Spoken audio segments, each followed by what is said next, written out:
Welcome back. तो आज हम डिस्कस करते हैं डाइकॉट लीफ और मोनोकॉट लीफ का स्ट्रक्चर एंड इसको बेसिकली हम कैसे क्लासिफाई कर सकते हैं। तो सबसे पहले हम पढ़ेंगे डाइकॉट लीफ। तो ये एक रफ डायग्राम है डाइकॉट लीफ का। अगर एग्ज़ाम में या फिर आपको डाइकॉट लीफ डिस्क्राइब करने आती है तो आप ये डायग्राम रेफर कर सकते हो।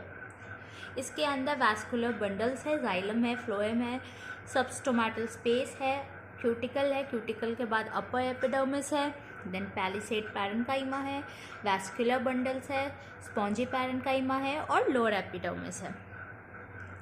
अगर हम इसे थ्योरी पार्ट देखें इसका कि इसके अंदर कौन सी लेयर्स होती हैं, तो ब्रॉडली ट्रांसवर्स सेक्शन में a dicot leaf can be divided into 3 main parts: epidermis, mesophyll and vascular bundles. So पहले हम एपिडर्मिस डिस्कस करते हैं। Both upper and lower epidermal layers are covered with cuticle. Stomata are found in lower epidermis. So यहाँ क्या होता है कि जो अपर और लोअर एपिडर्मल लेयर्स है दोनों क्यूटिकल से कवर्ड रहती है।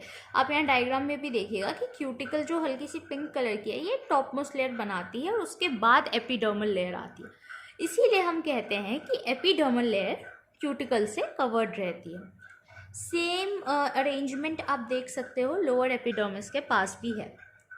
बट जो स्टोमाटा होते हैं डाइकॉट लीफ में वो जनरली लोअर एपिडर्मिस में ही मिलते हैं हमें।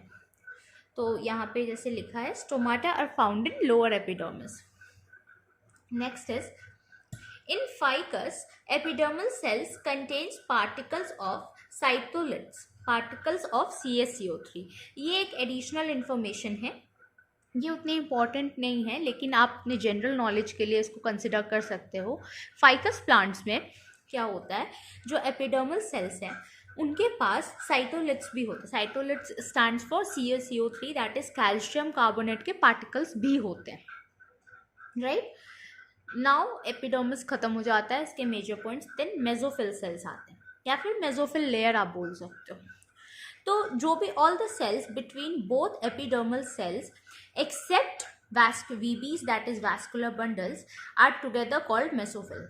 इसका मतलब जो अपर एपिडर्मिस है और जो लोअर एपिडर्मिस है इसके बिटवीन में जितने भी एपिडर्मल सेल्स हैं वैस्कुलर बंडल्स के अलावा उनको हम मेसोफिल सेल्स बोल सकते हैं, right. In dicot leaves mesophylls are heterogeneous. Heterogeneous मतलब डिफरेंट टाइप्स के होते हैं। तो डाइकॉट में जो मेसोफिल सेल्स है वो हेट्रोजेनस होते हैं। तो जब हम डिस्कस कर रहे हैं डिफरेंट टाइप्स के होते हैं तो कैसे डिफरेंट टाइप्स के होते हैं, एक होते हैं पैलिसेड पैरेन्काइमा, दूसरे होते हैं spongy parenchyma. Palisade parenchyma 3 to 6 layers thick and present below upper epidermis।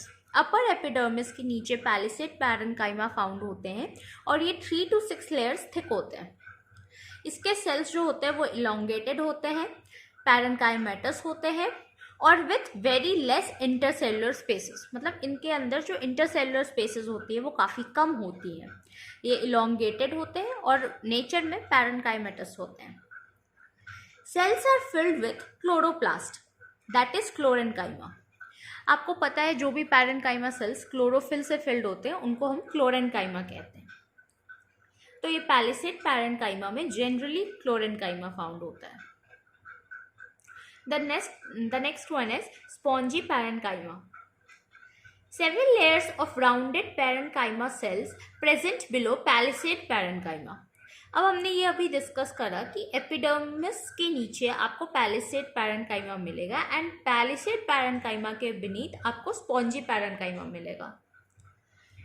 Sponge यही लिखा हुआ है फर्स्ट लाइन में। देन सेकेंड लाइन में larger intercellular spaces are found.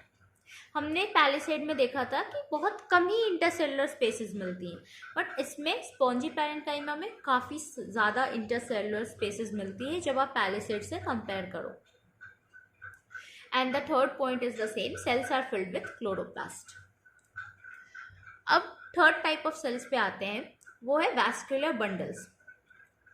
The vascular bundles near midrib is largest and gets smaller while moving towards end.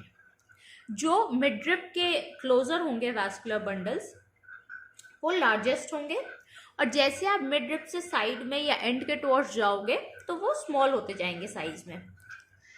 Vascular bundles are conjoint, collateral and closed. ये conjoint होते हैं, collateral होते हैं और closed होते हैं। Each vascular bundle is surrounded by one cell thick parenchymatous bundle sheath. सारे vascular bundles के अराउंड एक सेल थिक मतलब सिंगल सेल की पैरेन्काइमेटस बंडल शीट होती है। जो जाइलम है वो एग्जैक्ट होता है और जो फ्लोएम है वो प्रेजेंट होता है लोअर एपिडर्मिस के टुवर्ड्स। आप याद रखिए फ्लोएम और स्टोमाटा दोनों लोअर एपिडर्मिस के टुवर्ड्स ही फाउंड होंगे। So this was all about dicot leaf. Now let's move on to monocot leaf.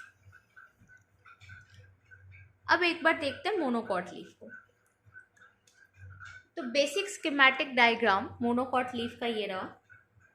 यहाँ पे भी स्टोमा होते हैं, स्क्लेरेन्काइमा होता है, बुलिफॉर्म सेल्स होते हैं या फिर इसको मोटार सेल्स भी कहते हैं, क्यूटिकल होता है, upper epidermis, lower epidermis, cuticle again, stoma, substomatal cavity, xylem, phloem, bundle sheath, right?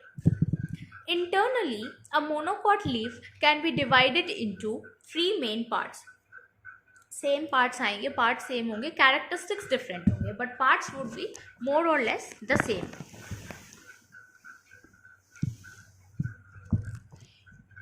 Epidermis.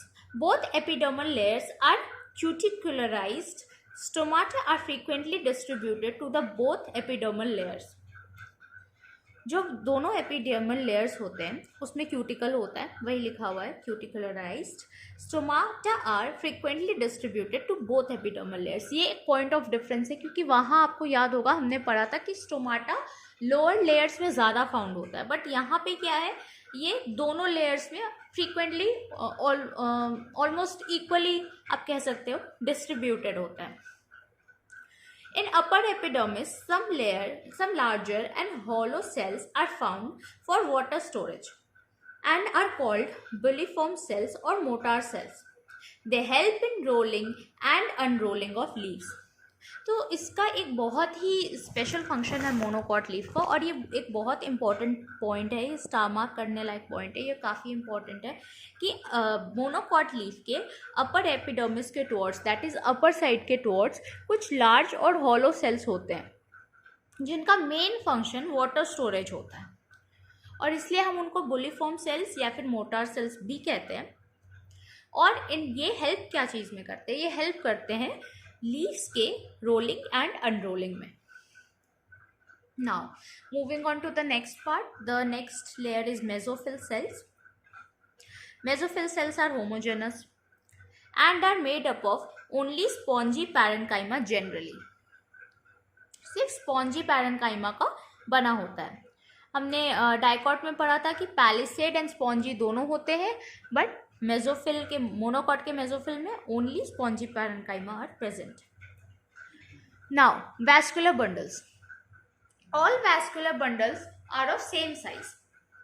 वहाँ पे हमने पढ़ा था कि वैस्कुलर बंडल्स जो मिडरिब है उसके टुवर्ड्स लार्जर होते हैं और जैसे एंड में जाते हैं स्मॉलर हो जाते हैं। यहाँ पे सारे वैस्कुलर बंडल्स सेम साइज के होते हैं।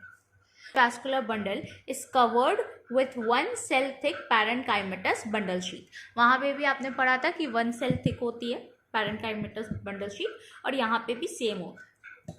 So this was all regarding the dicot and monocot leaf. Similarly, I also have notes regarding monocot stem and dicot stem. We can also discuss it, but this video will be too long अगर हम उसको भी discuss करेंगे। सो अभी leaf तक रखते हैं, next video में हम स्टेम भी डिस्कस करेंगे। Thank you, have a nice day.